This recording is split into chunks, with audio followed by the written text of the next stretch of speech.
அடுத்ததாக திருமதி பாரதி பாஸ்கர் அவர்கள் கம்பனில் போரும் அமைதியும் என்ற தலைப்பில் பேச வருகிறார்கள். அவர்களை பற்றிய சில செய்திகள். பாரதி பாஸ்கர் மிகச்சிறந்த மேடை பேச்சாளர்.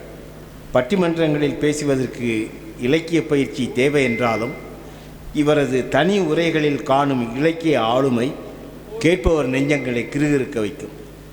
கோவையின் ஆன்மீக அடையாளம் கிருஷ்ணா ஸ்வீட்ஸ் நடத்தும் எப்போ வருவாரோ ஆன்மீக நிகழ்ச்சி. அதில் கலந்து கொள்ளும் இவரது பேச்சை கேட்க அத்துணை கூட்டம். அந்த கூட்டத்தில் நானும் ஒருவன். ஆன்மீகத்தில் இவ்வளவு தோய்ந்தவரா என நம்மை வியக்க வைக்கும் சொற்பொழிவாளர். நீதியரசர்கள் சொன்னது போல அவர்களும் இந்த கம்பன் மணிமண்டபத்தில் முதலாக பேசி பெரிய புகழ்பெற்ற பேச்சாளராக உருவானவர்கள் என்பதையும் இங்கு தெரிவித்துக் கொள்ள ஆசைப்படுகிறேன். முதலில் 1983ஆம் ஆண்டு கம்பன் விழாவில் தான் சொற்பொழிவாற்றியிருக்கிறார் திருமதி பாரதி பாஸ்கர் அவர்கள். கம்பன் அடிப்படை சா கணேசன் ஐயா ஆசியால் தான் மிகச்சிறந்த பேச்சாளராக உருவாகினார் என்றால் அது பொய்யுரை அல்ல. தமிழ் வளர்ச்சித்துறை வழங்கிய கம்பன் விருது, திருவாவடுதுறை ஆதீனம் வழங்கிய செந்தமிழ் கலாநிதி விருது, மதுரை கம்பன் கழகம் வழங்கிய வள்ளல் சடையப்ப விருது என இவர் பெற்ற விருதுகளும் எண்ணில. இவர் சிறகை விரி பற, நீ நதி போல் ஓடிக்கொண்டிரு, அப்பா எனும் வில்லன் என்று பல புத்தகங்களை எழுதியிருக்கிறார். வெளிநாடுகள் பலவற்றில் உரையாற்றி தமிழின் பெருமையை உணரச் செய்தவர். இவர் விரும்பும் ஒரு வாசகம் கொக்கக்க கூம்பும் பருவத்து மற்றதன் குத்தொக்க சீர்த்த விடத்து என்ற குரலை ஒட்டியது. இவர் விரும்பும் ஒரு மனிதர் இவரது வளர்ச்சிக்கு காரணமாக பட்டிமன்ற வாய்ப்பு தந்து இவரை உருவாக்கிய பட்டிமன்ற சக்கரவர்த்தி சாலமன் பாப்பையா அவர்கள். இவரை பாதித்த ஒரு சம்பவம். இவருக்கு உடல்நலக்குறைவு ஏற்பட்டு மருத்துவமனையில் இருந்தபோது இவருக்காக வேண்டாத தமிழ் நெஞ்சங்களே இல்லை.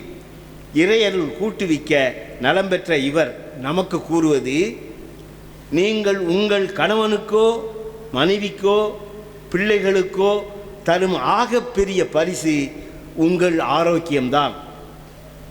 உடலையும் மனதையும் பேணுவதை விட ஆகச்சிறந்த வேலை எதுவுமே இல்லை என்று உறுதிபட கூறுகிறார் மிகச்சிறந்த பேச்சாளர். அவருடைய பேச்சை கேட்டு மகிழ்வோம்.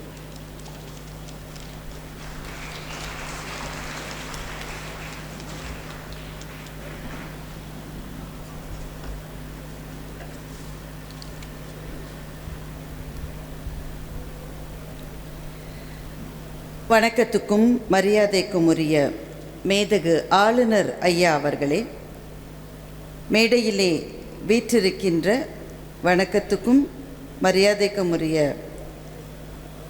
ஞானதேசிக சுவாமிகள் ஐயா அவர்களே, மரியாதைக்குரிய நீதியரசர் அவர்களே, வரவேற்புரை நல்கிய கம்பன் அறநிலைய தலைவர் ஐயா திரு பெரியண்ணன் அவர்களே, அரங்கத்திலே அமர்ந்திருக்கின்ற பெரியவர்களே,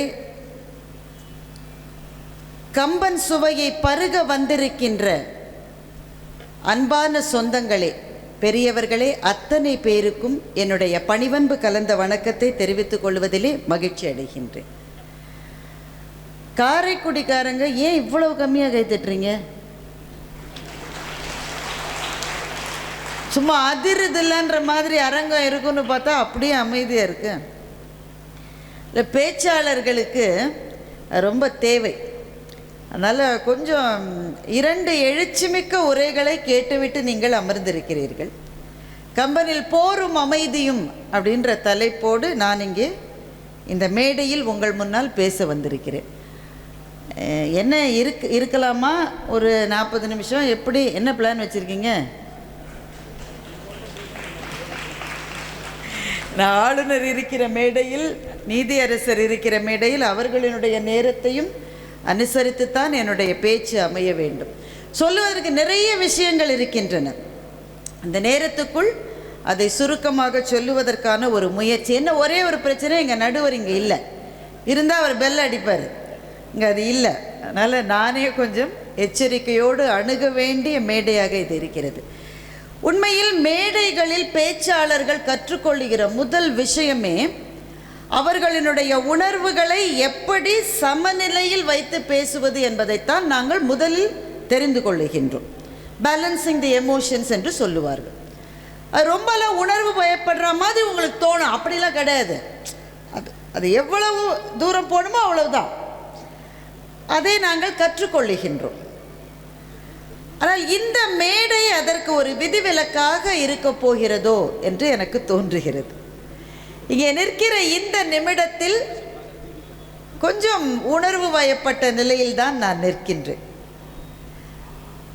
அறிமுகப்படுத்திய ஐயா சொன்னார், இந்த கம்பன் மணி மண்டபத்தில் நான் பலமுறை பேசியிருக்கிறேன் என்று அல்ல.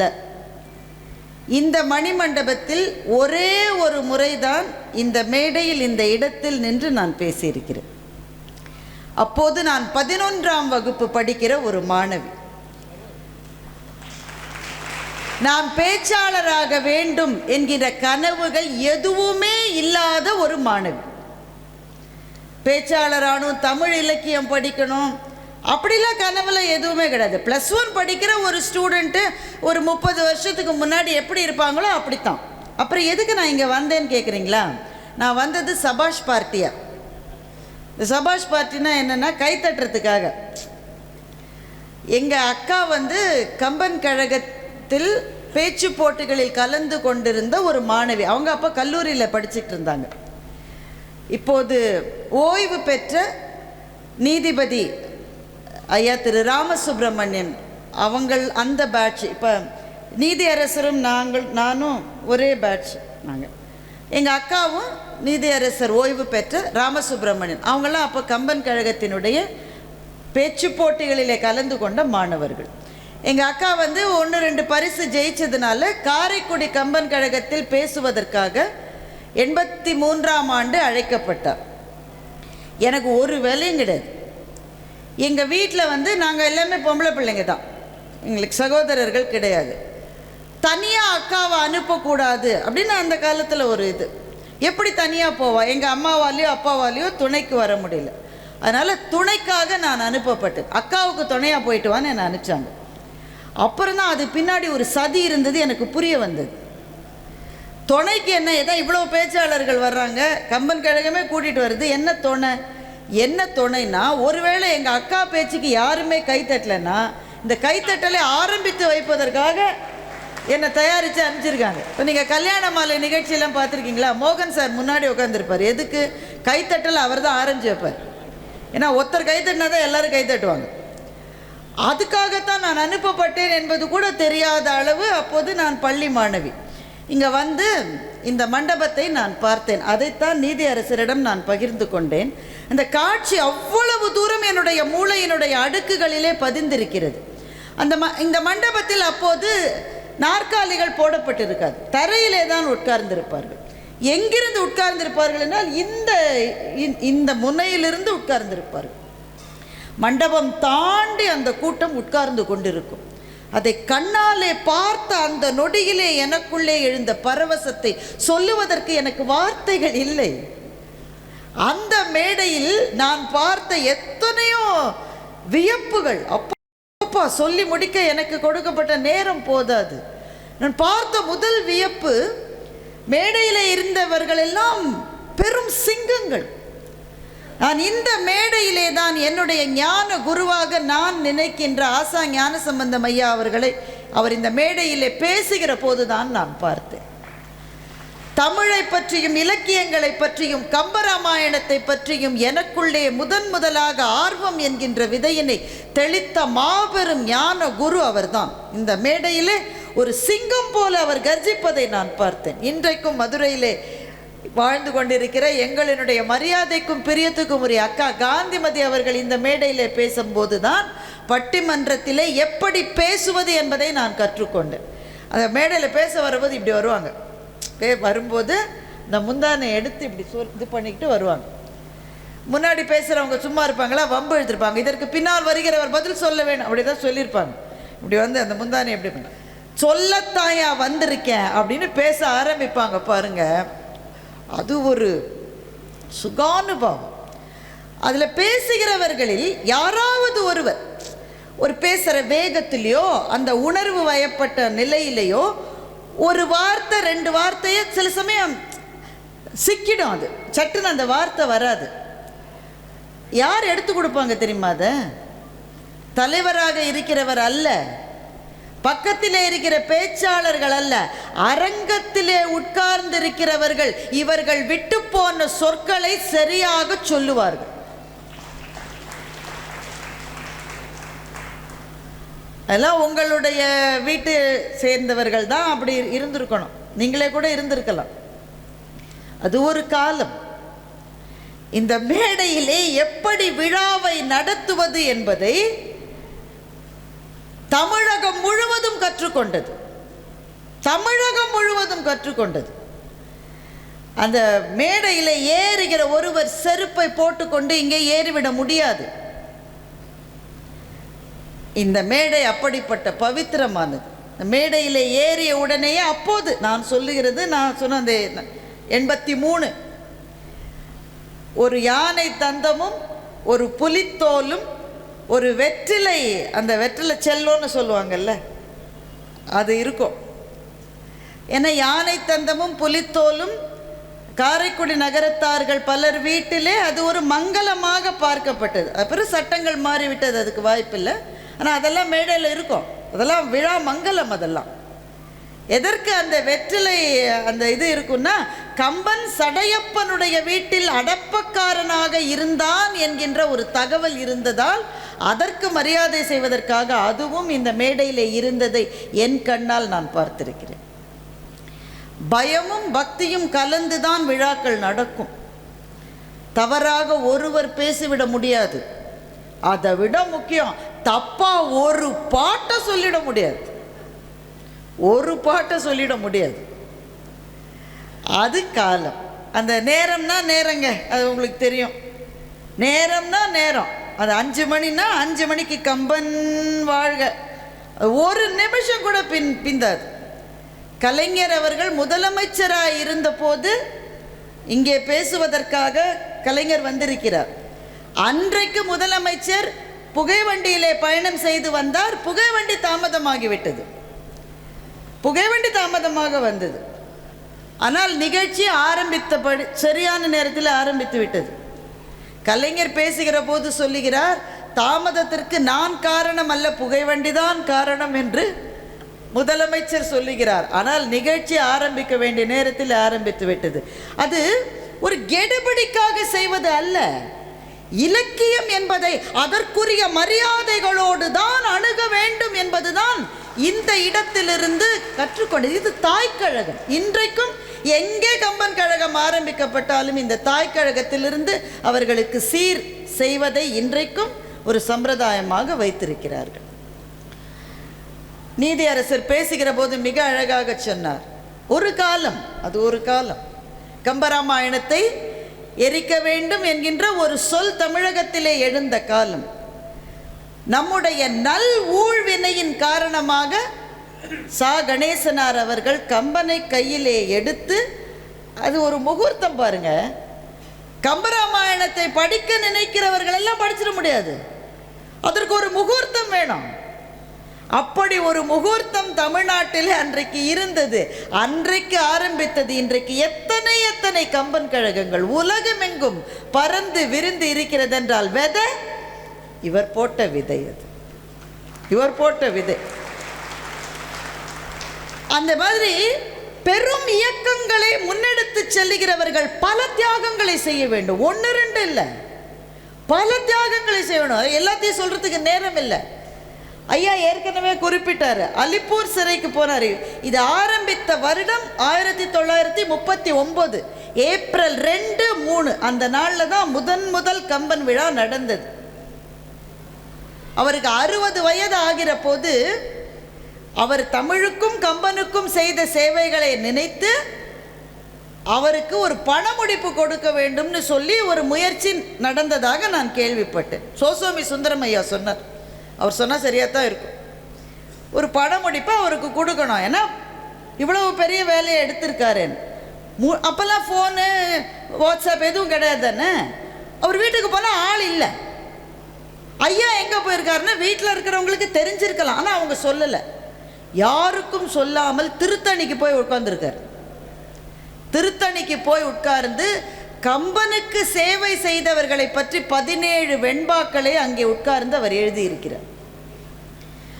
அப்புறம் அவர் பேரன் மூலமாக அவரை தொடர்பு கொண்டு அவர் திரும்பி வந்தவுடனே 1,00,000 ரூபாய் இது உங்களுக்கானது, மணிவிழா எனக்கு என்றாலும் இந்த பணம் மணிமண்டபத்துக்கு என்று சொல்லி அப்படி அமைக்கப்பட்டது தான் இந்த மணிமண்டபம். நம்மளால் நினச்சி கூட பார்க்க முடியல. இப்படி கூட மனிதர்கள் இலக்கியத்துக்காகவும் அந்த இலக்கியம் சொல்லுகின்ற தார்மீக நெறிகளுக்காகவும் வாழ்ந்த மனிதர்கள். இன்னொரு சம்பவம் சொல்லட்டா, நான் சொன்னால் நீங்கள் நம்ப மாட்டீங்க. நான் இப்போ சொன்னால் நீங்கள் நம்ப மாட்டீங்க. ஒரு முறை கம்பன் விழா நடந்து கொண்டிருக்கிறது காரைக்குடியில். காரைக்குடிக்கு வேறு ஒரு அலுவலாக வந்திருந்த திரு எம்ஜிஆர் அவர்கள் நிகழ்ச்சியை பார்ப்பதற்காக அரங்கத்துக்கு வருகிறார். ஆனால் இங்கே வைக்கப்பட்டிருக்கிற நியதி என்னவென்றால், விழாவிலே யார் யார் பேசுகிறார்களோ அவர்கள் தான் மேடையிலே இருக்க முடியும். நீங்கள் இன்றைக்கி நிறைய விழாக்களில் பார்ப்பீங்க, மேடையில் சில சமயம் கூட்டம் தாளிக்கும், கீழே 10 பேர் தான் இருப்பாங்க, மேடையில் ஏகத்துக்கு இருப்பாங்க. அவரை தெரிஞ்சவங்க, தெரிஞ்சவங்களுக்கு தெரிஞ்சவங்க, தெரிஞ்சவங்களுக்கு தெரிஞ்சவங்க எல்லாம் மேடையில் தான் இருப்பாங்க. நம்ம கல்யாணங்கள்லேயே பாருங்களேன், இப்போ எல்லா பார்ட்டியுமே மேடையில் ஏறிடுறது, கீழே இருந்து அட்சத்தை போகிறதுக்கு 3 பேர் தான் இருக்காங்க. ஆனால் இங்கே அவர் வைத்த நியதி என்னவென்றால், யார் பேச்சாளர்களோ அவர்கள் மாத்திரம்தான் மேடையில் இருக்க வேண்டும். சும்மா அப்படி போகிறது, குறுக்க வருது, அப்படி குறுக்க வரா மாதிரி வந்து ஃபோட்டோவில் விழுறது, இதுக்கெல்லாம் இங்கே வாய்ப்பே கிடையாது. ஆனால் கூட்டம் எம்ஜிஆர் வந்தால் என்ன நடக்கும்னு உங்களுக்கு தெரியும். கூட்டம் மகிழ்ச்சி அடைகிறது. பல பேர் கோரிக்கை வைக்கிறார், அவர் மேடையில் கூப்பிடுங்க, அவர் மேடையில் கூப்பிடுங்க. அவரும் மறுத்து விடுகிறார். சாகணேசன் ஐயா அவர்களும் அது மரபல்ல என்று சொல்லுகிறார். அப்போ கூட்டத்தில் இருக்கிறவங்களாம் அவரை பார்க்கணும்னு சொன்னாங்களேன்னு சொல்லி இருக்கிறதுக்குள்ளேயே கொஞ்சம் ஒசரமான ஒரு நாற்காலியை போட்டு அவரை கூட்டத்தில் தான் அவர் உட்கார்ந்தாரே தவிர மேடைக்கு அவரும் வரவில்லை. அது மரபல்ல என்று சாகணேசன் ஐயா அவர்களும் அவரை மேடைக்கு அழைக்கவில்லை. நம்ப முடியுதா உங்களால? கிட்டத்தட்ட 500 கிலோமீட்டர் 66 நாள் பாத யாத்திரை போடுகிறார். ஏன்னா அவர் ஒரு விடுதலைக்காக போராடிய ஒரு போராளி. அவர் காந்தி மகானிடம் தன்னுடைய ஆன்மாவையே சரணடைய செய்த காந்தி பக்தர். அவர் அலிப்பூர் சிறையிலே இருக்கின்றார். அலிப்பூர் சிறையிலே ஜவஹர்லால் நேரு அவர்களை பார்த்து அவங்க 2 பேருக்கும் ஒரு நட்பும் ஒரு பரிச்சயமும் ஏற்பட்டிருக்கிறது. அதற்கு பிறகு தேசம் விடுதலை பெற்ற பிறகு ஜவஹர்லால் நேரு அவர்கள் பிரதம மந்திரி ஆன பிறகு இங்கே காரைக்குடி அழகப்பா பல்கலைக்கழகத்தை திறந்து வைப்பதற்காக பிரதம மந்திரியாக நேரு வருகின்றார். இவர்கள் 2 பேரும் சந்திக்கிறார்கள். ஏற்கனவே அறிமுகமானவர்கள். அப்போது பிரதம மந்திரி இவரை என்ன சொல்லியிருக்கணும்? கணேசன் அவர்களே, அப்படிதான் நான் ஊகிக்கிறேன், நம்ம அந்த இடத்துல இல்லை. கணேசன் அவர்களே, ஏன்னா தெரிஞ்சவங்க தானே, பேர் சொல்லி தானே கூப்பிடணும். கணேசன் அவர்களே என்று சொல்லுவதற்கு பதிலாக நேரு கம்பர் அவர்களே என்று இவரை அழைத்திருக்கிறார்.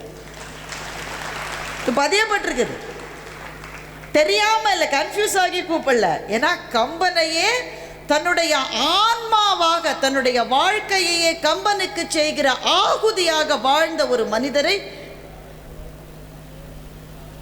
இப்படித்தான் இது இயக்கமாக ஆரம்பித்தது. அப்போ ஆங்கில அரசாங்கம் வீட்டுக்குள்ள சர்ச்சுன்னு சொல்லி இவரோட வீட்டுக்கு போயிருக்காங்க. இவர் சிறையில் இருக்கார். சர்ச்சுன்னு சொல்லி வீட்டுக்குள்ளே போய் இவர் வீட்டில் இருந்த கொஞ்சம் பணம், தங்கம் அதெல்லாம் எடுத்துகிட்டு போயிட்டாங்க. எதுன்னு சொல்லி வராங்க, சர்ச்சுன்னு சொல்லி வந்து எடுத்துகிட்டு போயிடுறாங்க. இவருக்கு அந்த தகவல் போகிறது. இவர் சொன்னாரா, அப்பா தப்பிச்சுதுன்னாரு. எப்படிங்க தப்பிச்சுதுன்றீங்க? அவங்க தான் எடுத்துகிட்டு போயிட்டாங்களே. இல்லை, இவங்க ஒருவேளை வந்தாலும் வருவாங்கன்னு என்கிட்ட இருந்த முக்கியமான 5000 புத்தகங்களை நண்பர் ஒருவரிடம் கொடுத்து வைத்திருந்தேன், அது தப்பித்ததுன்னார். இப்போ புத்தகங்களைத்தான் பத்திரப்படுத்த வேண்டும் என்று தோன்றி இருக்கிறதே தவிர பணத்தை, நகையை, அது ஒரு செல்வம் என்ற நோக்கமே இல்லை.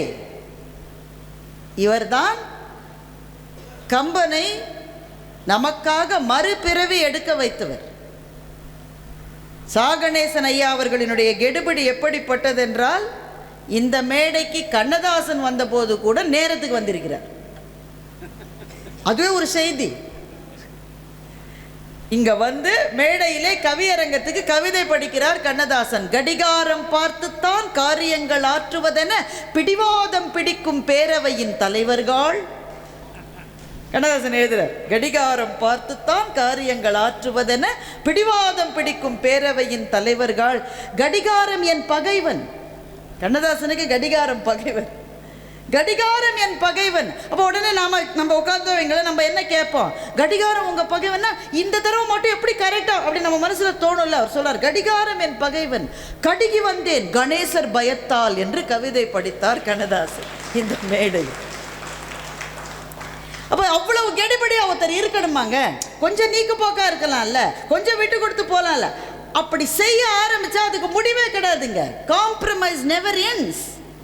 ஒரு கொள்கைக்காக வாழுகிறவர்கள் சின்ன சின்ன விஷயங்களிலே கூட விட்டு கொடுக்காமல் இருப்பது நம்மை போன்றவர்களுக்கு ஆச்சரியமாக இருக்கிறது. ஆனால் ஒரு விஷயத்தில் விட்டு கொடுப்பது என்று ஆரம்பித்தால் வாழ்நாள் முழுக்க விட்டு கொடுத்து கொண்டே தான் இருக்க வேண்டும். அப்படி நடந்த கூட்டம் இந்த கூட்டம்.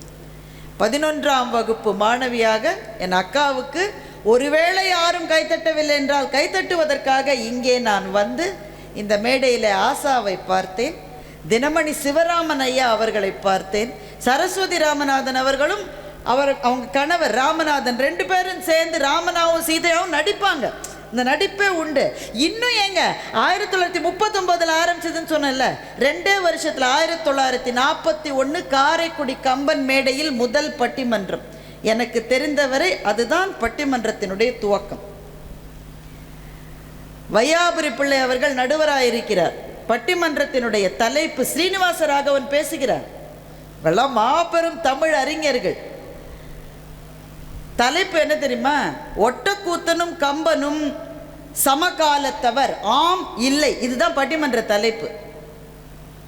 ஒட்டக்கூத்தனும் கம்பனும் சமகாலத்தவர்கள்னு ஒரு கருத்து உண்டு. அது உண்மையா இல்லையான்னு பட்டிமன்றம். இந்த தலைப்புலலாம் இன்னைக்கு பட்டிமன்றம் போட முடியும்னு நினைக்கிறீங்க நீங்க? அப்போ உட்காருகிற அமைப்பே நடுவில் இங்க மூலம் தான் இந்த தருணம். அப்புறம் இப்படி மேடை ஏறினா நீங்கள் இன்னும் கேட்கல. ஆனால் நான் சொல்ல போகிறேன், நீ சபாஷ் பார்ட்டியாக தானே வந்த, கைத்தட்டுறவங்க கீழே தானே இருக்கணும். இப்போ தானே நீ சொன்ன பேசுகிறவங்க மாத்திரம்தான் மேடையில் ஏற முடியும்னு இப்போ தானே நீ சொன்ன. அப்போ நீ ஏன் மேடையில் ஏறின என்றால், அன்றைக்கு நடந்த அந்த மாணவர் அரங்கம், ஏன்னா எங்கள் அக்கா அன்றைக்கு மாணவி, ஒரு மாணவர் அரங்கம். அந்த மாணவர் அரங்கத்தில் இணைப்புரை வழங்குவதற்காக அவர்களுக்கு ஒரு பேச்சாளர் தேவைப்பட்டார்.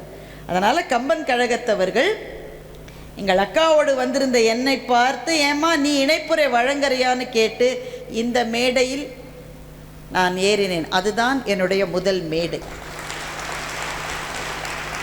அதுவரை நான் மேடையில் ஏறி பேசியது இல்லை. பள்ளியில் பேசுவோம் தானே, அது மாதிரி பேசியிருக்கேன். ஸ்கூலுக்குள்ளே பேசுறது, ஸ்கூல் மேடையில் பேசுறது. ஆனால் வெளி அரங்கங்களிலே வந்து ஒரு மேடையில் ஒரு மைக் முன்னாடி நின்று முன்னே உட்கார்ந்திருந்த அந்த மகத்தான ஜாம்பவான்களை பார்த்து, அதில் பாதி பேர் யாருங்க, திருச்சி ராதாகிருஷ்ணனை நான் பார்த்தேன். அவர் என்று எனக்கு அப்போது தெரியாது. இந்த மாதிரியான மகோன்னதமான அறிஞர்களை சந்திக்கிற வாய்ப்பை கொடுத்து அன்றைக்கு நான் ஏறிய முதல் மேடை அந்த மேடை. அதற்கு பிறகு இத்தனை 11ஆம் கிளாஸ்னா இப்போ பார்த்துக்கங்க, நடுவில் எத்தனை வருஷம் போச்சுன்னு நான் சொல்ல மாட்டேன். இன்றைக்கு தான் இந்த மேடையில் நான் திரும்பவும் நிற்கின்றேன். இந்த மேடை நீதியரசர் சொன்னார், பல தொடர்புகளை புதுப்பித்திருக்கிறது என்று நீதியரசர் சொன்னார். எனக்கும் ஒரு தொடர்பு இன்றைக்கு புதுப்பிக்கப்பட்டிருக்கிறது. இந்த மேடைக்கு இத்தனை நீண்ட ஆண்டுகள் கழித்து நான் இன்றைக்கு வந்திருக்கிறேன். இது எனக்கு கிடைத்த பெரிய ஆசை இருக்கின்றது. ஆனால் அதுதான் நடக்கும். கம்பனை கையிலே எடுத்தவர்கள் வாழ்க்கையில் அடுத்த அடுத்த அடுத்த மேல்நிலைகளுக்கு போய்கொண்டுதான் இருப்பார்கள். இல்லை, மாற்றமே கிடையாது. ரசிகமணி ஒரு முறை விழுப்புரத்திலிருந்து திண்டிவனத்துக்கு ட்ரெயினில் போயிட்டு இருக்கார். விழுப்புரத்திலிருந்து திண்டிவனத்துக்கு ட்ரெயினில் போயிட்டு இருக்கார். போகிற போது கம்பராமாயணத்தை படித்து கொண்டே போனார். ஸ்டேஷனை விட்டுட்டார். ஸ்டேஷன் வந்து ரயில் நின்று கிளம்பிருச்சு. இவர் கவனிக்கல, இவர் கம்பனை படிச்சுட்டு இருக்காரு, ஸ்டேஷனை விட்டுட்டார். போயிருச்சு ட்ரெயின். ரசிகமணி சொன்னார், கம்பன் மிக பொல்லாதவன், அவனை படித்தவர்களை அவர்கள் எங்கே செல்ல வேண்டும் என்று அவர்கள் நினைக்கிறார்களோ அதையும் தாண்டி அவன் அழைத்து கொண்டு போய்விடுவான் என்று ரசிகமணி சொன்னார். இதை நான் கண்ணால் பார்த்துருக்கேங்க. அவர் சொன்னது நகைச்சுவைக்காக சொன்ன மாதிரி உங்களுக்கு தெரியும், ஆனால் நான் கண்ணால் பார்த்துருக்கேன், நான் சாட்சி. சென்னை கம்பன் கழகத்தில் ஐயா சொன்ன மாதிரி அந்த மாணவ பேச்சாளராக நான் இருந்தபோது முதல் பரிசு வாங்கினா மேடையில் கூப்பிட்டு பேச வைப்பாங்க. நான் என்னுடைய படிப்பு முடிந்த வருடம் அது. நான் 4 வருஷம் இன்ஜினியரிங் 2 வருஷம் MBA படித்து படிப்பு முடிந்த வருடம். ஆனால் இந்த 6 வருடமுமே கிட்டத்தட்ட நான் அந்த மேடையில் பேசினேன்னா பரிசு வந்ததுனால என்னை அவங்க பேச வச்சாங்க. அந்த 7வது வருஷம் நமக்கு அந்த வயசு அப்படி தானே, நம்மளை கூப்பிடுவாங்கன்னு ஒரு ஆசை. ஏன்னா 6 வருஷம் தொடர்ந்து பேசியிருக்கோம், மாணவராக பேச முடியாது, வேற ஒரு நிகழ்ச்சி என்னை கூப்பிடல. அதே போல் சென்னை கம்பன் கழகத்தில் ஒரு ஸ்டார் பேச்சாளராக இருந்த இன்னொரு பேச்சாளர், அவர் யாருன்றதை நான் சொல்கிறேன், சீக்கிரத்திலே வந்து சேர்ந்துருவாங்க. ஒரு ஸ்டார் பேச்சாளர், பல்லாண்டுகள் பரிசு வாங்கியவர், என்னை விட கொஞ்சம் வயதில் மூத்தவர். அதனால் இந்த நீதியரசர் அல்ல என்பதை நீங்கள் தெரிந்து கொள். என்னை விட வயதில் கொஞ்சம் மூத்தவர், பல்லாண்டுகள் பேசி ஜொலித்தவர், மூமு இஸ்மாயில் அவர்களால் பாராட்டப்பட்டவர். அவரையும் அந்த வருஷம் கூப்பிடல. நாங்கள் பார்த்தா எங்கள் மொத்த பேட்ச்லேயே நாங்கள் 2 பேர் தான் அன்றைக்கி 12th மேன் 13th மேன் மாதிரி. யாராவது வரலன்னா பேசுறதுக்காக எங்களை வர சொல்லியிருக்காங்க. எப்படி இருக்கும் யோசிச்சு பார்த்தீங்களா? சும்மா வெளியில் வேணால் சொல்லலாம், பேசினாலும் பேசாவிட்டாலும் எங்கள் கம்பன் கழகத்துக்கு நாங்கள், இதெல்லாம் சும்மா வெளியில் சொல்கிறது, உள்ளே எப்படி இருக்கோம்? சரி, நம்மளை போய் கூப்பிடலையே. நாங்கள் 2 பேர் மாத்திரம் உட்கார்ந்துருந்தோம் AVM ராஜேஸ்வரி அரங்கத்தில். அங்கே தான் நடக்கும். அங்கே உட்கார்ந்துருந்தோம். ஒரு நிகழ்ச்சிக்கும் அடுத்த நிகழ்ச்சிக்கும் நடுவில் அரங்கத்தை ரெடி பண்ணிகிட்டு இருக்காங்க. இது எப்பவுமே பெண்கள் என்ன செய்வாங்க தெரியுமா, மனசில் என்ன இருக்கோ அதை சொல்லிடுவாங்க. அப்படி தானேங்க. அதுக்கு கூட கைதட்டாத பெண்களை நான் முதல்ல காரைக்குடியில் தான் சந்திக்கிறேன். அது எதுக்கு பின்னாடி போய் உட்காந்துருக்கீங்க நீங்கள் எல்லாரும்? சரி, மனசில் இருக்கிறத சொல்லிடுவாங்க. நாங்கள் சொல்லிட்டோன்னு வைங்க, எங்களுக்கு நல்லது, கேட்குறவங்களுக்கு நல்லது இல்லை, ஆனால் எங்களுக்கு நல்லது. ஏன், அந்த பாரம் முடிஞ்சிருச்சுல்ல, அவ்வளோதான். ஆண்கள் வாயை திறந்து கேட்டி சொல்ல மாட்டேன். இப்போ நானும் அந்த நண்பர், நான் பொறுக்க முடியாமல் சொல்லிட்டேன், ஏன்பா ஃப்ரெண்டு தானே, அதனால அப்போ அப்படி கூப்பிடல, இப்போ அப்படி கூப்பிட முடியாது, ஏன்பா எல்லாரையும் கூப்பிட்ருக்காங்க, நம்ம 2 பேர் தான் விட்டுட்டாங்க இல்லை அப்படின்னு நான் சொன்னேன். அவர் சொன்னார், அந்த ஆண்களுக்கு அந்த ஒரு கெத்து இருக்கும் தானே. அவர் சொன்னார், இப்போ கூப்பிடலன்னு என்ன, அவர் அப்போ தான் சட்டக்கல்லூரியில் படிப்பு முடிச்சுட்டு வழக்கறிஞராக ப்ராக்டிஸ் பண்ண ரெஜிஸ்டர் பண்ணியிருக்காரு, இன்னும் ப்ராக்டிஸ் கூட ஆரம்பிக்கலை. அவர் சொல்கிறாரு, இப்போ கூப்பிடலன்னா என்ன, நான் ஜட்ஜ் ஆனவொன்னே என்னை கூப்பிடுவாங்கன்னு அவர் பதில் சொன்னார். நான் சிரித்தேன். ஏன்னா எனக்கு அது ஒரு இன்னும் ப்ராக்டிஸே ஆரம்பிக்கலையாமா, அதுக்குள்ளே ஜட்ஜா, அப்படி தானே நம்ம நினைப்போம். ஆனால் கம்பன் நாம் நினைத்ததையும் தாண்டி நம்மை அழைத்து கொண்டு போவான் இல்லையா, அதுதான் நடந்தது.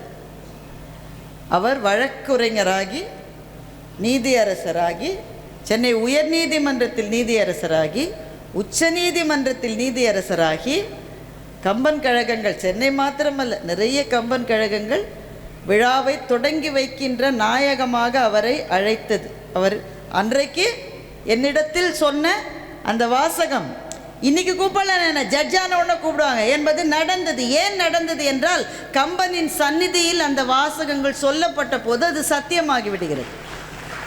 அவர்தான் நீதியரசர் ராமசுப்ரமணியம். உடனே உங்களுக்கு ஒரு கேள்வி வரலாம், அவர் ஜட்ஜானாரு, நீ என்ன ஆனது? எப்படி பேசுவது என்ற பயத்தோடும் தயக்கத்தோடும், வாழ்க்கையில் எந்த பக்கத்தில் போவது என்பது தெரியாத ஒரு புதிரோடும் அன்றைக்கு இருந்த ஒரு இளம் சிறுமி, இன்றைக்கு நாங்கள் வருகிற போது சகோதரர் என்னை அழைத்து கொண்டு வந்தார். இதை நான் தற்பெருமையாக சொல்கிறதா ஐயா நினைக்க வேணாயா, ஆனால் எனக்கு நெகிழ்ச்சியாக இருந்ததுனால நான் இதை சொல்கிறேன். திருச்சி விமான நிலையத்திலிருந்து வருகிற போது ஒரு உணவு விடுதியில் சாப்பிட்டு விட்டு அழைத்து கொண்டு வருகிறார் சகோதரர். அவர் சாட்சி, நீங்கள் அவர்கிட்ட கேட்கலாம். அந்த உணவகத்தை நடத்துகிறவர் என்கிட்ட வந்து ஒரு கவரை கொடுத்தார். ரொம்ப நாளாக உங்களை பார்க்கணும்னு நினச்சேன், இந்தாங்கன்னு ஒரு கவர் கொடுத்தார். என்ன கவருங்க? யூஸ்வலாக கவர் கொடுத்தா என்ன இருக்கும், எதாவது படம், எதாவது புத்தகம். அதில் ஒரு தொகை இருந்தது, ரொம்ப பெரிய தொகைன்னு சொல்லி ஒரு தொகை இருந்தது. ஐயா என்ன தொகையை கொடுக்குறீங்க, அது தப்பாக கொடுத்துட்டாருன்னு நினச்சேன். ஐயா என்ன தொகையை கொடுக்குறீங்க? உங்களுக்கு உடம்பு சரியில்லாதப்போ திருச்செந்தூர் முருகன்ட்ட வேண்டிக்கிட்டேன். ஆனால் இந்த காணிக்கையை நீங்கள் சரியாகி நீங்களே வந்து போடுவீங்கன்னு வேண்டிக்கிட்டு இருக்கேன். உங்களை எப்படி பார்க்கறதுன்னு எனக்கு தெரியல. இன்றைக்கி எதேச்சியா பார்த்து இதை பிடிங்க, திருச்செந்தூருக்கு எப்போ போடுறீங்களோ போடுங்க. நான் அழுவதை தவிர, கண்ணீர் மல்குவதை தவிர நான் என்ன செய்ய முடியும்? அவர் யாருன்னே எனக்கு தெரியாது. அவர் பேர் இப்போ கூட எனக்கு தெரியாது. ஆனால் இந்த அன்பு, நான் நோயுற்ற போது அவர்கள் செய்த பிரார்த்தனை, இது தமிழும் கம்பனும் எனக்கு கொடுத்த பரிசு. பெருமக்களே, போரும் அமைதியும் என்ற தலைப்பை நான் ஏன் தேர்ந்தெடுத்தேன் என்றால், நம் ஒவ்வொருவரின் வாழ்க்கையிலும் ஒவ்வொரு நாளும் போர்களை சந்தித்து கொண்டுதான் இருக்கிறோம். சில ஆளுநர்கள் கூட போர்களுக்கும் அமைதிக்கும் நடுவிலே தான் இருக்க வேண்டி இருக்கிறது. ஐயாவை சொல்லலை, எல்லாருடைய வாழ்க்கையிலும் டர்புலன்ஸ் என்று சொல்லுகின்ற சில போர்கள். நாம் என்ன செய்ய வேண்டும் என்ற வழியை கம்பன் நமக்கு காட்டுகின்றார். எனக்கு இதில் மிக மிக பிடித்த விஷயம் என்னன்னா, கம்பன் வாழ்ந்த காலத்தை, கம்பன் அடிப்படை ஐயா அவர்களினுடைய கணிப்பின்படி கம்பன் 9ஆம் நூற்றாண்டிலே வாழ்ந்தார். அதைத்தான் அவர் பதிவு செய்கிறார். அதில் சில மாற்று கருத்துகள் இருக்கு. கம்பன் அடிப்படை ஐயாவினுடைய கருத்து அதுதான். அவர் ஒரு காலகட்டத்துக்கு பிறகு ஐயா தான் கம்பன் அடிப்பொடி என்று அழைக்கப்படுவதைத்தான் விரும்பினார். அவருடைய பெயர் என்பதே அதிலிருந்து விலகிட்டார். அதனால தான் சோசோமி சுந்தரம் ஐயா அவரை பற்றி கவிதை எழுதுவார். இந்த சிவபெருமானை பற்றி ஒரு பெண் அடைந்த அந்த பக்தி உணர்ச்சியை திருநாவுக்கரசர் பண்ணாக்கினார் அல்லவா? தன்னை மறந்தாள், தன் நாமம் கேட்டாள், தலைப்பட்டாள் நங்கை தலைவன் தாளை. அது கம்பன் அடிப்படைக்கு தான் பொருந்தும். தன்னை மறந்தார், தன் நாமம் கேட்டார், தலைப்பட்டாள் அவர் கம்பன் தாளே என்று சோசோமி சுந்தரம் கவிதையிலே எழுதுவார். அப்படி கம்பனிலேயே அவர் ஈடுபட்டதற்கு காரணமாக இருந்த பெரிய விஷயங்களிலே அவருடைய ஆராய்ச்சி நோக்கும் ஒன்று. அந்த ஆராய்ச்சி நோக்கு அவருக்கு கல்வெட்டு ஆராய்ச்சியிலே மிகப்பெரிய விற்பனர். அவர் அந்த ஆராய்ச்சிகளினால் நிறுவுகிறார் கம்பன் 9ஆம் நூற்றாண்டை சார்ந்தவன் என்று நிறுவுகின்றார். இந்த 9ஆம் நூற்றாண்டை சார்ந்தவனான கம்பனுடைய காலத்தை நீங்கள் பார்த்தா பயங்கர ஆச்சரியமாக ஒன்று நீங்கள் பார்ப்பீங்க. கம்பன் வாழ்ந்த காலத்தில் சோழ பேரரசு பெரிய யுத்தங்கள் எதிலுமே ஈடுபடவில்லை. சோழ பேரரசினுடைய பிற்கால சோழர்களுடைய 1000 ஆண்டு வரலாற்றை நீங்கள் பார்த்தால் எத்தனை போர்கள், பொன்னியின் செல்வன் புத்தகத்தை படிச்சிருப்பீங்க, இல்லை படத்தையாவது பார்த்துருப்பீங்க, எத்தனை போர்கள், எத்தனை போர்கள். ஆனால் கம்பன் வாழ்ந்த அந்த காலகட்டத்தை நீங்க எடுத்து பார்த்தா போர்களே கிடையாது. அப்போ போர்களை பற்றி இத்தனை நுட்பமான விஷயங்களை கம்பன் எப்படி அறிந்தான் என்பது மாபெரும் ஆச்சரியமாக இருக்கிறது. 10,000 சொச்சம் பாடல்களில் கிட்டத்தட்ட 5,000 பாடல்கள் யுத்த காண்டத்திலே தான் இருக்கிறது, அல்லது போரை பற்றி தான் இருக்கிறது. 5,000 பாடல்கள், பாதிக்கு பாதி போரை பற்றிய பாடல்கள். எவ்வளவு நுட்பமாக போரை கம்பன் அவதானிக்கிறான் என்பதற்கு ஒரே ஒரு உதாரணம் சொல்கிறேன்.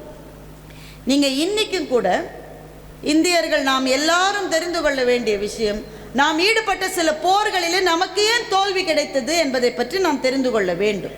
வரலாற்றை ஏன் தெரிந்து கொள்ள வேண்டும்? If you don't know history, you will be condemned to repeat it. வரலாறு உங்களுக்கு தெரியாவிட்டால் திரும்ப அதையே வாழ்வதற்கான சாபம் வந்து சேரும். அதனால் தெரிஞ்சுக்கணும். சைனாவோடு நமக்கு நடந்த அந்த சண்டையிலே நாம் அடைந்த தோல்வியை இருக்கிற பெரியவர்களுக்கெல்லாம் நிச்சயமாக ஞாபகம் இருக்கும். காலத்தால் மறக்கவே முடியாத தோல்வி. அந்த தோல்விகளுக்கு என்ன காரணம் என்பதில் அரசியல் இருக்கலாம், எனக்கு தெரியாது. ஆனால் ஜான் பரசுராம் டால்வி என்கிறவர் ஒரு புத்தகம் எழுதினார். தி ஹிமாலயன் பிளண்டர் என்று ஒரு புத்தகம் எழுதினார். அவர் அந்த போரிலே ஈடுபட்ட ஒரு வீரர். அவர் என்ன சொன்னார், அந்த மெக்மோகன் லைன் இருக்குல்ல, சீனாவுக்கும் இந்தியாவுக்கும் நடுவில் இருக்கிற பார்டர், அது மெக்மோகன் லைனில் ஒரு இடத்துல நம்முடைய துருப்புகள் இருக்கின்றன. சீன படை அந்த சைடில் இருக்கு. இதில் அட்வான்டேஜ் சைனா அது. ஏன்னா அவங்க ஒசரத்தில் இருக்காங்க, நம்ம கீழே இருக்கும். அவங்க மேலே இருக்கும்போது கீழே நல்லா பார்க்க முடியும், எங்கே மூவ் ஆகுது, பெட்டாலியன் எவ்வளோ பேர் எல்லாம் தெரியும். நம்ம கீழே அவங்கள பார்க்குற போது நமக்கு அவ்வளோ தூரம் தெரியாது. இன்றைக்கு இருப்பது போல தொழில்நுட்பம் நிறைந்திராத காலம் அது. இன்றைக்கு போர்களே வேற. 65 நடந்த போரில் இன்னைக்கு கிடையாது. இன்னைக்கு இருக்கிற இடத்துலேருந்து ட்ரோன்ஸை எங்கே வேணால் அனுப்ப முடியும். அதுதான் இன்றைய போர். ட்ரோனே வேணாங்க, ட்ரேட் வார்ஸ் அனௌன்ஸ் பண்ணிட்டா போருமே, உலகம் முழுக்க அடிச்சுட்டு சாவுங்கடான்னு ஒரு ஆள் அமெரிக்காலேருந்து செஞ்சிட்டு இருக்காருல்ல. ஓ, டாரிஃப் வார்ஸ் தானே இன்னைக்கு. அதுதான் மூன்றாம் உலக போர். நீங்க என்ன நினைச்சீங்க இனிமே கத்தியை எடுத்து போய் வெற்றிவேல் வீர, அதெல்லாம் இனிமே கிடையாது. நீ இருந்த இடத்துல இருந்த மக்கா எல்லாரையும் நீ சண்டை போட வைக்க முடியும். அதுதான் இன்றைக்கு. ஆனால் அன்றைக்கு அது கிடையாது, டெக்னாலஜியே கிடையாது. இவங்க கீழே இருக்காங்க, மேலேருந்து அவனுக்கு நல்லா இவன் நகர்றான், இவன் அங்கே எல்லாம் தெரியுது. இவன் கீழே இருக்கிற இந்திய படைகளுக்கு அவங்கள ஒன்றுமே தெரியல. அதனால் அந்த பெட்டாலியனுடைய தலைவராக இருந்த ஜான் பரசுராம் டால்வி டெல்லியிலே இருந்த தலைமை அதிகாரிகளுக்கு கடிதம் எழுதுறாரு. எதுக்கு கடிதம் எழுதுறாருன்னா பர்மிஷன். எதுக்கு பர்மிஷன்? டு ரெட்ரீட், பின்னே செல்லுவதற்கு. நாங்கள் கொஞ்சம் பின்னடைய போகிறோம், பின்னால் போய் எங்களுக்கு சரியான பொசிஷன் கிடைச்ச பிறகு திரும்ப தாக்குறோம். ஆனால் டெல்லியில் அன்றைக்கு இருந்த அதிகாரிகளோ யாரோ எனக்கு தெரியாது, அவங்க என்ன சொல்லிட்டாங்கன்னா, பின்வாங்குவது என்பது நம்முடைய வீரத்துக்கு இழுக்கு, நின்ன இடத்துல நீ நிற்கணும், என்ன ஆனாலும் பரவாயில்லன்னு சொல்லிட்டாங்க. பெரிய மேசக்கர், நிறைய உயிர்களை இழந்தோம். இதை பற்றி அவர் பரசுராம் டால்வி ஒரு புத்தகமே எழுதியிருக்கார், த ஹிமாலயன் பிளண்டர். அன்றைக்கு நாம் செய்தது இமாலய தவறு. பின்வாங்குதல் என்பது போரினுடைய ஒரு உத்தி என்பது டெல்லியில் இருக்கிற என்னுடைய தலைவர்களுக்கு தெரியாததனால் விலை மதிப்பற்ற எங்கள் வீரர்கள் நூற்றுக்கணக்கான பேரை இழந்தோம், நாம் தோற்றதற்கு அதுவும் ஒரு காரணம். ஒரு புத்தகம் எழுதுங்க, இப்போ கூட அந்த புத்தகம் இருக்குது, நீங்கள் படித்து பார்க்கலாம். எனக்கு என்ன ஆச்சரியம்னா, இந்த பின்வாங்குதல் அப்படின்னு சொன்னல, அது வாழ்க்கையில் நம்ம சில சமயம் செய்யணுங்க. எல்லா சண்டைக்கும் முதல்ல போயிடக்கூடாது.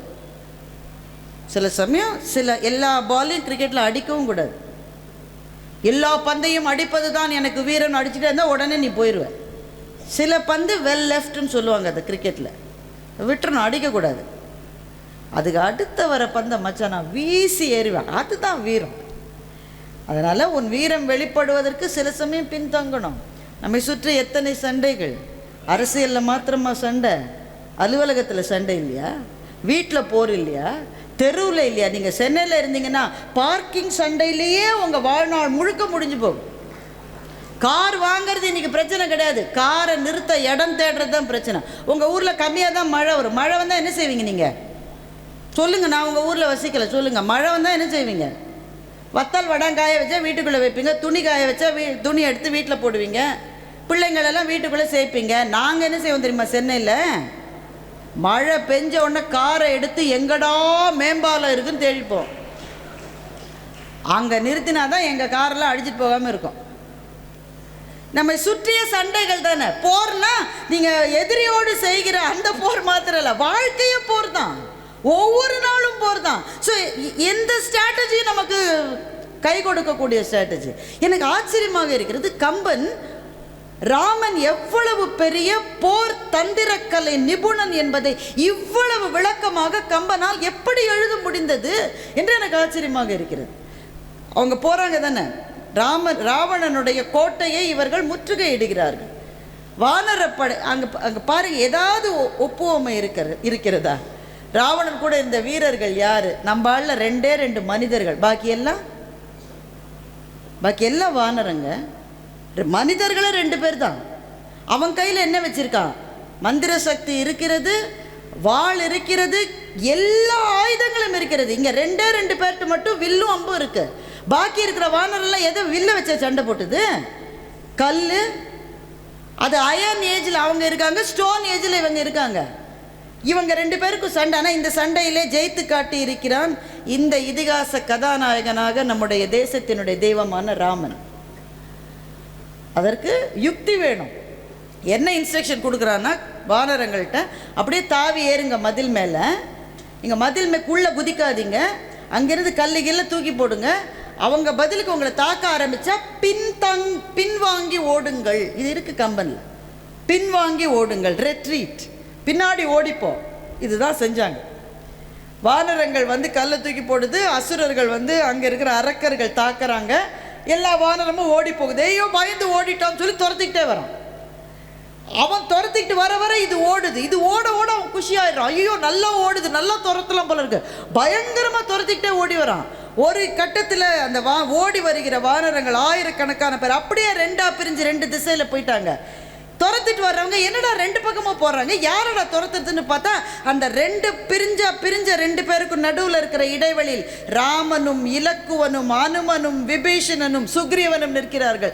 இந்த மாபெரும் வீரர்களை நேருக்கு நேர் பார்த்த உடனே அசுரர் படைகள் கைகால் நடுங்குகிறது.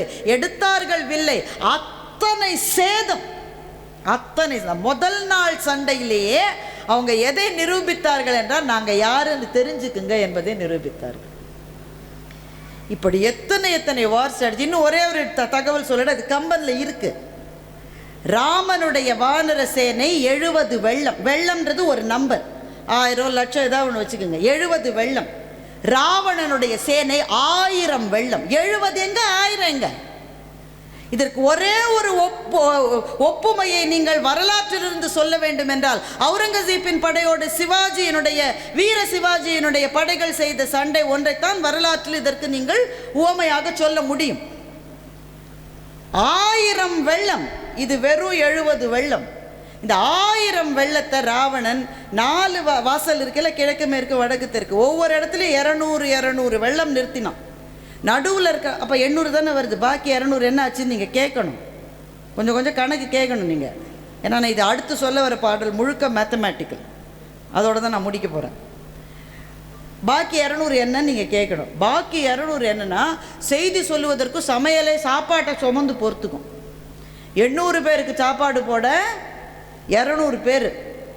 ஏன்னா அவன் நிறைய சாப்பிடுவான், அவன் விதவிதமாக செய்யணும். எல்லாம் அரக்கர்கள் இல்லையா, நம்ம வீட்டில் கேட்குற மாதிரி தான். 2 சட்னி செஞ்சால் கூட ஏன் சிவப்பு சட்னி இல்லைன்னு கேட்குறாங்கல்ல, அது மாதிரி தான். உங்கள் வீட்டிலலாம் கேட்க மாட்டாங்களா, கொடுத்து வச்ச மகாராசிங்க நீங்கள். அதனால் அரக்கர்கள் விதவிதமாக சாப்பிடுவாங்க. சமையல் பண்ணவே 200 வெள்ளம். இங்கே ராமனிடம் இருந்ததில் 70 தான். 70 17 நிறுத்துகிறோம். பாக்கி 2 தான் இருக்குது. அந்த 2 வெள்ளம் மாத்திரம்தான் சமையல் செஞ்சு போகிறதுக்கும் செய்தி தொடர்புக்கும். ஒரு ஆர்மி ஜெயிக்கணும்னாக்க சண்டை செய்கிறவர்கள் அதிகமாகவும் சமையல் மற்ற வேலைகளை செய்கிறவர்கள் குறைவாகவும் இருக்க வேண்டும்.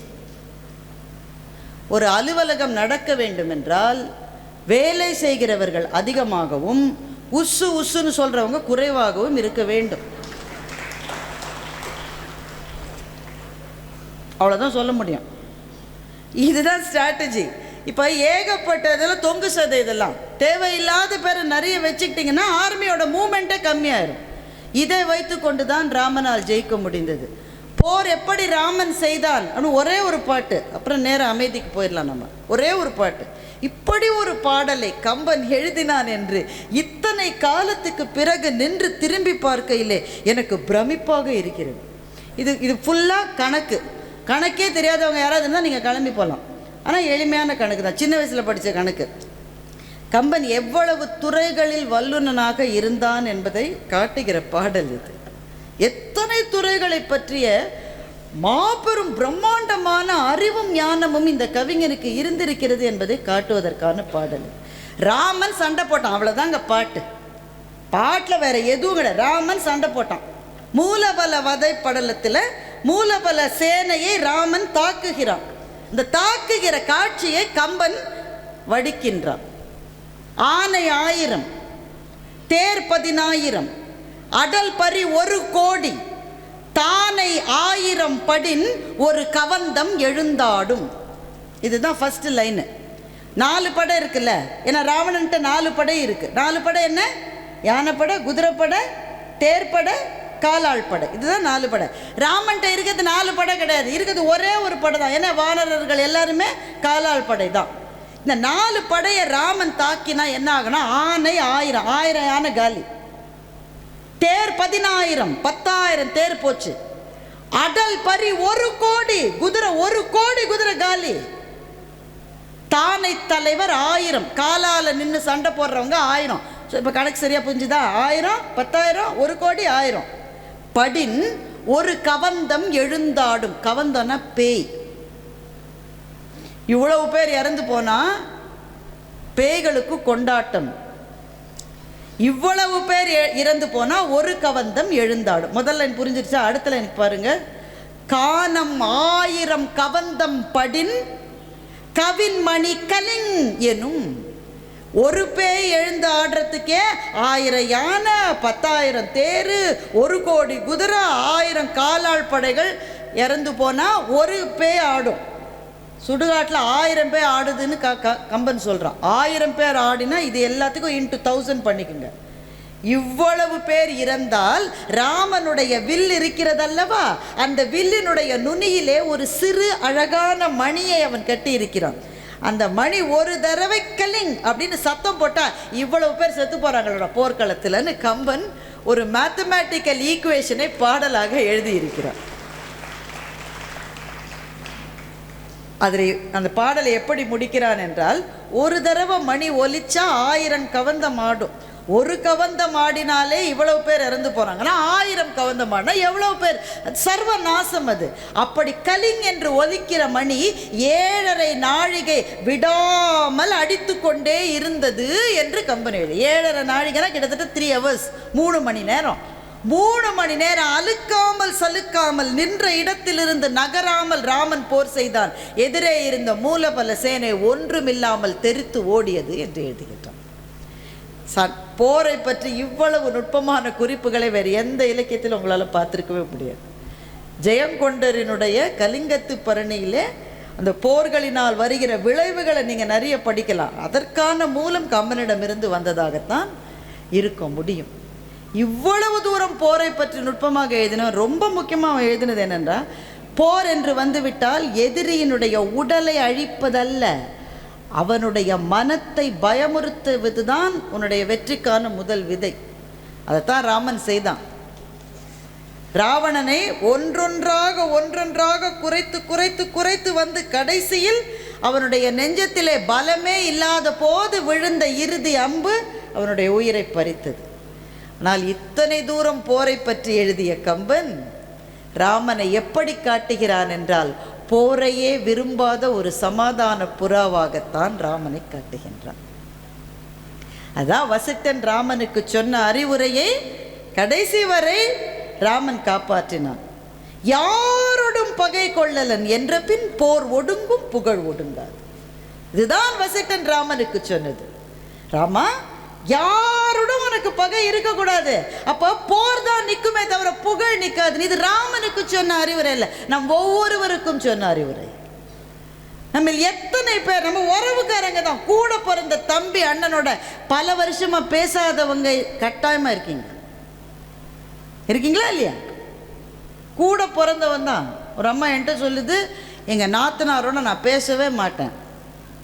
ஏம்மா, அவங்க வீட்டில் கல்யாணம் நடந்தது, நான் போய் வடைச்சட்டிலேயே தீஞ்சு எல்லாருக்கும் வடையை செஞ்சு இலையை எடுத்து சுத்தம் பண்ணி எல்லாம் பண்ணதுக்கு எனக்கு 300 ரூபாய்க்கு சேலை எடுத்து கொடுத்தது, நான் அவங்களோட பேசுகிறதே இல்லைன்னு.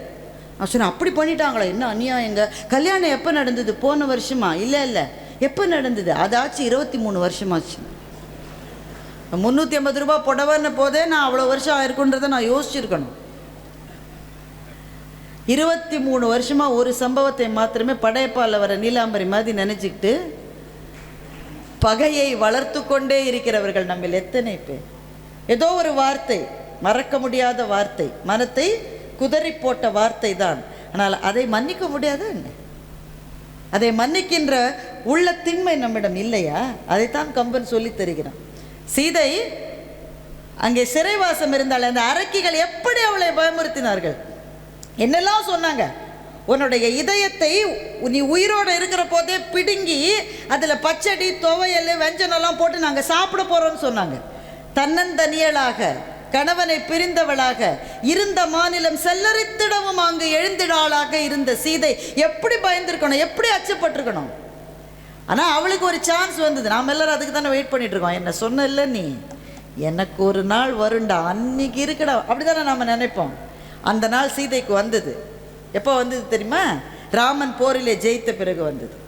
அனுமன் ஓடி வந்து சொன்னான், தாயே, ராமன் தான் போரில் ஜெயிச்சான். சீதை மகிழ்கிறாள். அனுமன் சொன்னான், எனக்கு ஒரே ஒரு ஆசை, உன்னை இவ்வளவு நாள் இந்த அரக்கிகள்லாம் இப்படி பண்ணாங்கல்ல, அவங்கள ஒரு 5 நிமிஷம் என்கிட்ட கொடு, நான் என்னென்ன அவளுக்கு தண்டனை கொடுக்கணுமோ கொடுக்குறேன். சீதை சொன்னால், போன அப்பொருள் போற்றலை புந்தியோ என்று சொன்னார். நடந்து முடிஞ்சதை பாராட்டாதானுமா, இனிமேல் நடக்க வேண்டியதை பார் என்று சொன்னார். போரும் அமைதியும் என்று வருகிற போது ரொம்ப முக்கியம். போரை எப்படியெல்லாம் தவிர்க்க முடியுமோ அப்படி தவிர்க்கணும். ராமன் அதற்கு முயற்சி செய்தான். 2ஆம் தூதாக அங்கதனை ராமன் அனுப்பிய போது அத்தனை பேரும் வேண்டாம் என்று சொன்னார்கள். இலக்குவன் கூட வேண்டாம் என்று சொன்னான். இலக்குவன் சொல்றான், அண்ணா 2வது தூது தேவையில்லை. ராமன் என்ன சொன்னான், ஒரு போரை நிறுத்துவதற்கு என்னென்ன முயற்சிகளை எடுக்க முடியுமோ எல்லா முயற்சிகளையும் நாம் எடுக்க வேண்டும் என்று சொன்னான். அதுதான் அறம் என்று ராமன் சொன்னான். இறப்பினும் திரியலாம் இழப்பை எய்தினும் துறப்பிலர் அறம் எனில் சூரராவதே என்று சொன்னான். எது அறம்? மன்னித்தல் அறம். போரை நிறுத்துவதற்கான எல்லா முயற்சிகளையும் எடுப்பது அறம். அத்தனையும் செய்தும் ராவணனின் மனம் திருந்தாத காரணத்தினால் அந்த போர் நடந்தது. அந்த போர் நடந்த பிறகு தன்னை அவ்வளவு தூரம் கடுமையாக நடத்தியவர்களை தண்டிப்பதற்கு ஒரு வாய்ப்பு கிடைத்த போது சீதை சொன்னாள், போன அப்பொருள் போற்றலை புந்தியோ என்று சொன்னாள். எல்லா பெண்களின் மனத்திலும் சீதை இருக்கிறார், எல்லா ஆண்களின் மனத்திலும் ராமன் இருக்கிறார். ஆனால் எல்லா பெண்களின் மனத்துக்குள்ளும் சூர்பனகியும் இருக்கிறார், எல்லா ஆண்களின் மனத்துக்குள்ளே ராவணனும் இருக்கிறார். எல்லாரும் கலந்து தான் உரைகிறார்கள். ராவணனை பின்தள்ளி ராமனை முன்னே கொண்டு வருவது, சூர்பனகையை பின்தள்ளி சீதையை முன்னே கொண்டு வருவது, இதற்கான பாடத்தை தான் கம்பன் நமக்கு சொல்லிக் கொடுக்கின்றார். அதை எப்படி செய்வது என்றால் ஒரே வழிதான். மனிதர்கள் நம்மை காயப்படுத்துவார்கள், நம் பக்கத்திலே இருப்பவர்களே நமக்கான குழிகளை வெட்டுவார்கள். நான் வாழ்க்கையில் ஒரு அடி மேலே வச்சா நீங்கள் உங்கள் ஃப்ரெண்டுகிட்ட சொல்லி பாருங்களேன். ரொம்ப ஃப்ரெண்டு தான் சார், ரொம்ப ஃப்ரெண்டு, பல வருஷமாக ஃப்ரெண்டு சார், சொல்லி பாருங்கள். எனக்கு இது மாதிரி ஒன்று கிடச்சிருக்குப்பா, நல்ல இடத்துல பொண்ணு கிடச்சிருக்கு உங்களுக்கு, இல்லை உங்கள் மகளுக்கோ மகனுக்கோ ஒரு நல்ல சம்பந்தம் கிடச்சிருக்கு, உங்கள் வியாபாரத்தில் ஒரு பெரிய விஷயம் கிடச்சிருக்கு, உங்களுக்கு ஒரு பதவி கிடச்சிருக்கு, சொல்லி பாருங்களேன் ஃப்ரெண்டுக்கிட்ட. 10 ஃப்ரெண்டில் எவனா ஒருத்தன் நிஜமாகவே நல்ல ஃப்ரெண்டாக இருப்பான், அப்படியே வந்து கட்டிப்பான். அந்த 9 ஃப்ரெண்டுக்கும் கண்ணில் ஒரு நிமிஷம் இருள் வரலன்னு உங்களால் சொல்லிட முடியுமா? சொல்ல முடியுமா உங்களால்? கை கொடுப்பாங்க, பாராட்டுவாங்க, பொக்கே வாங்கி கொடுப்பாங்க, பார்ட்டி கூட வைப்பாங்க. ஆனால் அந்த கண்ணில் ஒரு நிமிஷம் வந்த இருளை நீங்கள் பார்த்துட்டீங்க தானே? அப்படிதான் மனிதர்கள் இருப்பார். அதுதான் மனிதம். ஆனால் அதற்கென்று அவர்களை தண்டிக்க ஒரு வாய்ப்பு உங்களுக்கு வருகிற போது சரி போனா போது, சீதை சொன்னதை நினைச்சுக்கோங்க, போன அப்பொருள் போற்றலை, நடந்தது நடந்து விட்டது, அதை பாராட்டிட்டு இருக்காம பகையை பாராட்டாமல் உறவை வளர்ப்போம் என்பதை சொல்லித் தருவதுதான் கம்பன் நமக்கு தந்திருக்கின்ற மாபெரும் காவியத்தினுடைய அடிப்படை. அதனால்தான் அந்த கம்பனை பற்றி எங்கள் பாரதி சொன்னான், கம்பன் இசைத்த கவியெல்லாம் நான் என்று சொன்னான். வானில் திரியும் புல்லெல்லாம் நான், மண்ணில் திரியும் விலங்கெல்லாம் நான், எல்லாமே நான் என்று சொன்ன பாரதி கம்பன் இசைத்த கவியெல்லாம் நான் என்று சொன்னான். கம்பன் இசைத்த ஒவ்வொரு கவியிலும் தன்னை கண்டு விம்மியது மகாகவி பாரதியினுடைய நெஞ்சம். அந்த கம்பனை தரிசித்து, அந்த கம்பனை ரசிகமணியிடமிருந்தும் வாவேசு ஐயரிடமிருந்தும் பி.ஸ்ரீ ஆச்சாரியாவிடமிருந்தும் நேரடி மாணவராக இருந்து கற்று அந்த கம்பனுக்காக தன்னுடைய வாழ்க்கையின் ஒவ்வொரு வருடத்தையும் செலவழித்த ஒரு மாபெரும் மகத்தான மனிதரின் முன்பே இந்த மண்டபத்தில் நாம் நின்று கொண்டிருக்கிறோம். நிறைவாக ஒரு செய்தியை சொல்லுகின்றேன். 82 வரை அவரே இருந்து நடத்திய கம்பன் விழா இது. 82இல் அவருக்கு கொஞ்சம் உடல்நிலை சரியில்லை. கம்பன் விழா ஆரம்பித்து விட்டது. தன்னுடைய மிக நெருங்கிய அந்த கம்பன் கழக செயலாளர் உள்ளிட்டவர்களை கூப்பிட்டு ஐயா சொல்லுகிறார், விழா நடக்கிற போது எனக்கு ஏதாவது ஆயிடுச்சுன்னா ஒரு வேளை, உடனே எல்லாரும் என்ன சொல்லுவாங்க, ஐயோ அப்படிலாம் சொல்லாதீங்க, உங்களுக்கு எதுவாக ஆயிடுச்சுன்னா என்னுடைய சடலத்தை ஒரு அறையிலே பூட்டி விட்டு விழாவை தொடர்ந்து நடத்தி முடித்துவிட்டு அதற்கு பிறகு என்ன செய்ய வேண்டுமோ அதை செய்யுங்கள் என்று சொன்னார். தலைமை என்பது இப்படி இருக்கணும். நான் எடுத்த செயல் இருக்கிறதே அது எனக்கு பின்பும் தொடர வேண்டும் என்று நினைக்கிறவர்கள் தான் தலைவர்களாக இருக்க முடியும். அப்படிப்பட்ட ஒரு மாபெரும் தலைவரினுடைய கருணையினால், கம்பன் மீது அவர் கொண்ட பற்றினால் தமிழ் மீது அவருக்கு இருந்த கம்பன் விழான்னு தானே எல்லாரும் சொல்லுவாங்க. இவர் தானே கம்பன் திருநாள் என்று அதை சொன்னார். எப்பவுமே கம்பன் விழா தானே எல்லா இடத்துலையும், இவர் தானே திருநாள் என்று சொன்னார். தமிழ் மீது இருக்கிற அவருக்கு இருந்த அந்த மாபெரும் பற்றினால், ராமன் மீது, இந்த இதிகாசத்தின் மீது அவருக்கு இருந்த மாபெரும் பிரியத்தினால், பற்றினால், கவிதை மீது அவருக்கு இருந்த காதலினால் அவர் ஆரம்பித்தது இந்த இயக்கம். இது தொடர்ந்து வளர வேண்டும். நடுவிலே சின்ன சின்ன தடைகள் வந்திருக்கலாம், ஆனால் நம்முடைய பாதை தெளிவாக இருக்கிறது. பயணம் செய்ய வேண்டிய இலக்கு தெளிவாக இருக்கிறது. ஐயா சொன்னது போல, அடுத்த தலைமுறைக்கு நீதியரசர் சொன்னது போல, இந்த மண்டபத்தில் இதோ 4-5 பேர் பிள்ளைகளை கூப்பிட்டு கொண்டு வந்திருக்கிறீர்கள். உங்களுக்கெல்லாம் என்னுடைய இரு கரம் குவித்த வணக்கங்கள். வீட்டில் யார்கிட்ட விட்டுட்டு வருதுன்னு தெரியல, அதனால் கூட்டிகிட்டு வந்தோன்னு கூட சொல்லியிருக்கலாம். ஆனால் ஏதோ ஒரு காரணத்துக்காகவாவது அழைத்து கொண்டு வாருங்கள். இப்படிப்பட்ட ஒரு இதிகாசம் இந்த மண்ணில் இருப்பதை அவர்களுக்கு சொல்லுவது தான் நம்முடைய பணி. அவர் ஆரம்பித்த பணி, அதை தொடர்ந்து செய்வோம் என்கின்ற ஒரு